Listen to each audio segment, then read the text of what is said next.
Você saberia me dizer 7 ou os 7 ingredientes do Big Mac? Você saberia me dizer os 10 mandamentos? Ou pelo menos um de 10 mandamentos?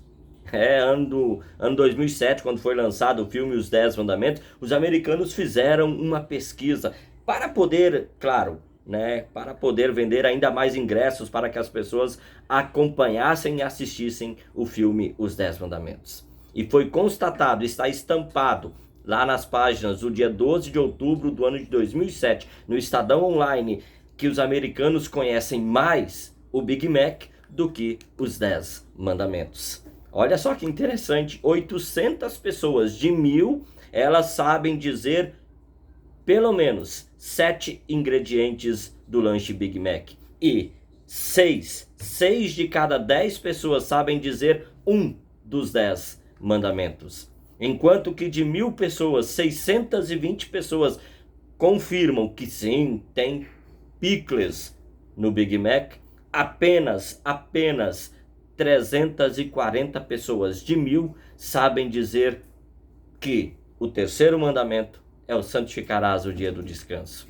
É interessante essa pesquisa. E foi em 2007. Agora imagina agora, ano de 2024. Se essa pesquisa fosse realizada novamente, qual seria o nível de conhecimento que as pessoas têm dos 10 mandamentos? Em comparação ao Big Mac, poderemos fazer a mesma comparação. Sempre que eu leio o Êxodo, capítulo 20, salta aos meus olhos as palavras: eu sou o Senhor, seu Deus, que o tirei da terra do Egito, da terra ou da casa da servidão. Bem, antes de pronunciar a lei, antes de Deus dar os 10 mandamentos, Deus se apresenta como sendo o libertador, o legislador. Deus, ele deseja que os seus filhos, libertos da escravidão, vivam como pessoas livres. E é interessante que nós acompanhamos o apóstolo Paulo milhares de anos depois, quando ele escreve a carta para os cristãos da Galácia. Ele escreveu assim: para a liberdade foi que Cristo nos libertou.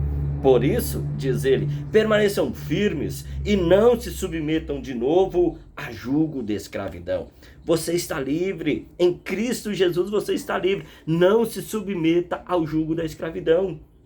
Ao ser interrogado por um escriba sobre qual era o mandamento mais importante, Jesus ele respondeu que todos os mandamentos são importantes. E ao dar essa resposta, Jesus ele enfatiza que a verdadeira liberdade para a qual Deus libertou o seu povo e deu os mandamentos, a verdadeira liberdade para a qual Cristo também nos libertou, está numa vida com Deus e numa vida com o meu próximo.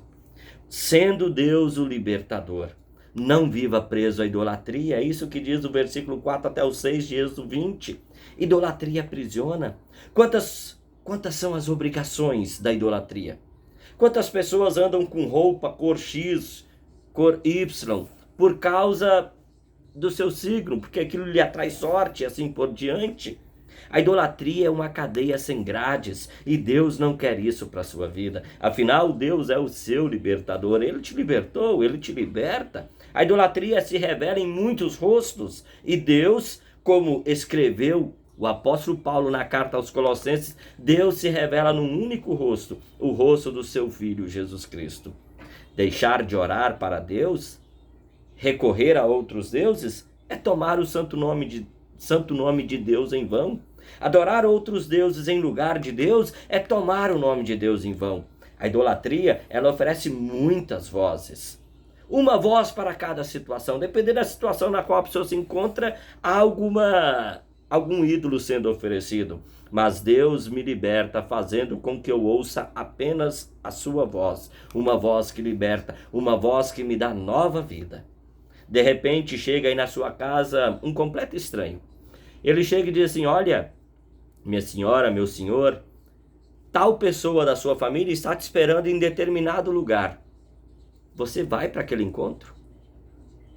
Bem, todavia, de repente, numa mesma situação, mas uma pessoa conhecida sua, bem conhecida, bem próxima de você, diz: olha, tem um amigo, um parente seu esperando você em determinado lugar. Ele quer te encontrar naquele lugar. Você irá nesse encontro? Claro que sim, você conhece aquela pessoa, você conhece aquela voz. Só se dá crédito, só se dá razão para uma voz conhecida. Jesus disse: as minhas ovelhas ouvem a minha voz. Uma vez por semana, é isso mesmo, uma vez por semana, Deus quer e Deus deseja falar com você. Por sua palavra Deus fala. Mas as pessoas preferem buscar revelações em tantos outros meios, em tantas outras vozes. Se porventura eu deixo de ouvir essa voz de Jesus, a voz de Deus na sua palavra, outras vozes passam a falar comigo. E eu passo muitas vezes a seguir esses supostos conselheiros. Os mandamentos que Deus deu, que Deus escreveu com o seu próprio dedo, os mandamentos abordam que o libertador me libertou para viver a verdadeira liberdade. E essa verdadeira liberdade só se dá numa vida com Deus e também numa vida com o meu próximo, uma vida com a outra pessoa. A vida com o meu próximo se inicia numa vida em família, e a família é tão importante que Deus deixou um mandamento para isso. Se você honrar pai e mãe, você vai viver muito tempo e tudo vai correr muito bem para você. Outra coisa sagrada é a vida. É tão sagrada a vida a ponto de pertencer a Deus. Por isso, é Deus quem dá a vida e é Deus quem tira a vida. No entanto, quantas vidas são perdidas e quantas vidas são tiradas, por quê? Porque as pessoas perderam o valor da vida. Muitas pessoas perderam o valor da própria vida e muitas pessoas não veem mais valor na vida do seu próximo. Deus quer a sua felicidade, por isso Deus concede a bênção do casamento, e o sexo é uma bênção dentro do casamento. Nós temos também as bênçãos materiais, é claro, e Deus nos prestigia com a bênção do direito à propriedade particular. O que é seu, o que é meu, é meu. Além da bênção do sexo, além da bênção da propriedade particular, nós recebemos também a bênção de ter um bom nome.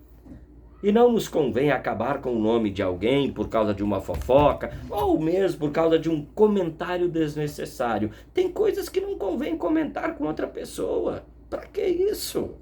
Dentro da minha liberdade, Deus concede a bênção de valorizar a liberdade da outra pessoa. A minha liberdade termina onde se inicia a liberdade da outra pessoa. Como filho, sim, eu tenho liberdade de brincar com a minha mãe, com o meu pai, tenho liberdade. Mas eu não tenho liberdade de faltar com respeito com o meu pai, de faltar com respeito com a minha mãe. Eu tenho liberdade de possuir bens materiais, mas eu não tenho liberdade para prejudicar o outro para ter mais e mais bens materiais. A verdadeira liberdade, ela visa proteger o meu coração. Por isso que Deus me dá uma liberdade. Por isso que Ele me libertou e me deu os mandamentos, para guardar o meu coração. E a cobiça, um assunto presente em 2 de 10 mandamentos, visa nos alertar sobre o perigo da cobiça, de querer ter as bênçãos que Deus, no seu amor e na sua misericórdia, concedeu para o outro. Os mandamentos indicam o caminho a ser seguido, um caminho com Deus e um caminho com o meu próximo. Não deixe de seguir esse caminho. Para o meu melhor viver, para o seu melhor viver, Deus já nos libertou em Jesus. Louvado seja Deus. Deus te abençoe, um forte abraço. Até uma próxima oportunidade. Deixa aí o like, siga-me no canal, te agradeço. Deus abençoe. Tchau, tchau.